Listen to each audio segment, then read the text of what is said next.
Salut tout le monde. Aujourd'hui un petit cours sur les équations. Donc qu'est-ce qu'une équation déjà? C'est une égalité d'expression du genre par exemple 5x moins 2 est égal à 3x plus 6. Donc on a le membre de gauche, c'est 5x moins 2, c'est ce qui est à gauche du égal. C'est toujours par rapport au égal, hein. Imaginez le égal comme une limite. Et 3x plus 6 qui est le membre de droite. Et le but du jeu c'est de trouver une valeur de x.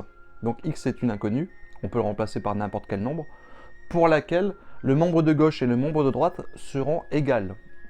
Donc on peut essayer tout simplement une technique, une stratégie pour résoudre une équation, c'est simplement d'essayer tous les nombres, hein. Ça finira par fonctionner, hein.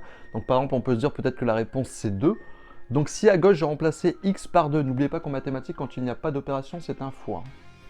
Et quand il n'y a pas de signe c'est un plus. Ici il n'y a pas d'opération, donc ici il y a des fois et des fois. Donc si je remplaçais, peut-être que la bonne réponse à cette équation c'est 2, x égale 2. On peut essayer, donc pour x égale 2, on aura le membre de gauche qui va valoir donc 5 fois 2, 10, moins 2, 8. Donc on aura le membre de gauche qui va valoir 5 fois 2, moins 2, qui va valoir 8. Et le membre de droite qui va valoir 3 fois 2, plus 6, c'est-à-dire 3 fois 2, 6, plus 6, 12. Donc à gauche, ça va valoir 8, à droite, ça va valoir 12. Ce n'est pas égal, donc on n'a pas rien fait, faites attention, on n'a pas rien fait. On sait au moins que 2 n'est pas solution de cette équation. Alors, vous l'aurez compris, on ne va pas non plus essayer avec tous les nombres du monde. Déjà, il y en a une infinité. Et ça, de toute façon, ça prendrait trop de temps. Un ordinateur pourrait à la rigueur le faire et encore. Non, il nous faut une stratégie, une méthode pour le faire. Donc, quelle est cette méthode? Tout simplement, on va essayer de mettre les x à gauche, les nombres à droite. On va les séparer. Vous voyez qu'ici, il y a du x à droite. Nous, on va vouloir qu'il aille à gauche. À gauche ou à droite, hein. En tout cas, il faut les séparer. D'accord? On va vouloir séparer les x des nombres. Et la seule règle à respecter, c'est que lorsque vous changez de côté, vous changez de signe. Si ce 5x veut aller à droite, il a le droit, à condition qu'il était plus, puisqu'il n'avait pas de signe, c'est plus. S'il change de côté, il devient moins.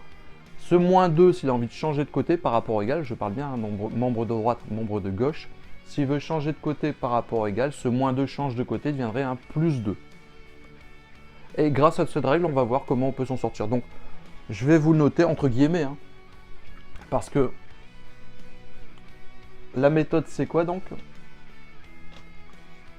On va essayer de mettre, je vous le note entre guillemets, les x, tous ceux qui ont du x à gauche, et tous ceux qui n'ont pas de x, donc qui sont des nombres, à droite. Donc déjà, on peut se dire qui est à sa place. Alors, à gauche, je voulais du x, donc 5x est à sa place. Je voulais du x à gauche, il a du x. C'est bon, il est à sa place. Par contre, je voulais uniquement du x, donc ce moins 2 n'est pas à sa place. Je vais lui demander de changer de côté, toujours par rapport au égal, hein. Ce 3x a du x, donc je le voulais à gauche, il est à droite, donc il va changer de côté. Ce plus 6 va rester à sa place, toujours par rapport au égal. On réécrit le égal, on va déjà peut-être recopier ceux qui étaient à leur place. Donc plus 6 était à sa place, il reste plus 6. 5x était à sa place, il reste 5x, donc ils n'ont pas changé de signe. Ils sont restés exactement comme ils étaient. Par contre, moins 2 veut changer de côté.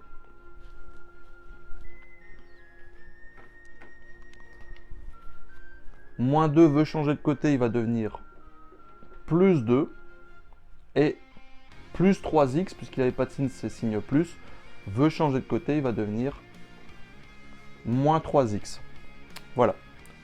Bien entendu, on peut mettre les x à droite et les nombres à gauche, ou le contraire. Mais généralement, en mathématiques, on met plus les x à gauche et les nombres à droite. Mais l'ordre n'a pas d'importance. Maintenant qu'on a fait ça, on va compter les x. Donc 5x moins 3x, ça va faire tout simplement 2x. De l'autre côté, plus 2 plus 6, ça va faire plus 8. Je vais noter 8 tout court. Et une fois qu'on a fait ça, on a par exemple 2 gâteaux qui valent 8 euros. 2 gâteaux qui valent 8 euros, combien vaut un gâteau?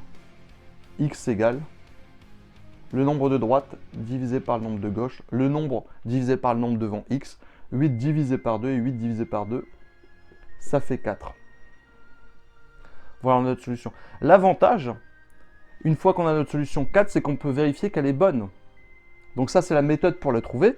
Une fois que vous avez trouvé votre réponse, vous pourrez toujours vérifier si elle est bonne ou pas, tout simplement en le remplaçant dans le membre de gauche et en remplaçant dans le membre de droite, et en vérifiant si ça va donner la même chose. On peut essayer un 5 x 4 pour le membre de gauche. 5 x 4, 20, moins 2, 18. Ça fait 18 du côté gauche, Espérant quand même que ça fasse 18 du côté droit, sinon on aura faux. Hein. 3 x 4, 12 plus 6, 18. Donc ça va, 18 égale 18. Le côté gauche est égal au nombre de droite lorsqu'on remplace x par 4. Donc on a bon. J'espère que c'était assez clair. C'est un peu compliqué comme ça sur internet, on va dire. Mais si vous avez des questions, vous les posez en commentaire. À bientôt.